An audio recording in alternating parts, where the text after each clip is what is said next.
got a little bit of a late start today here at the bus. Still 3 of us working this week, which is kind of awesome.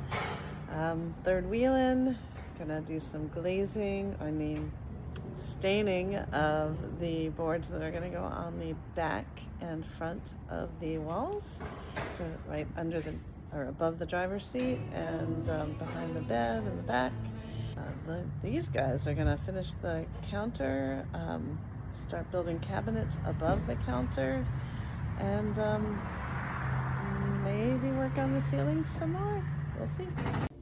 Of course, there was another trip to Lowe's. Can't say I really enjoy those. I do like this part. I spent some time putting together an organizer from IKEA. That's the shelf. Our cooktops are gonna sit in there. This shelf was sturdy enough to hold our Jackery. I hung the curtain I'd been working on in the closet. It mostly fit.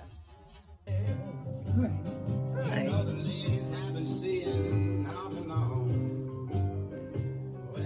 And the sink fit too. All good. Look at that. It's nice. Yeah. Nice. Very pretty. Nice. On to the next project. Things are really coming along.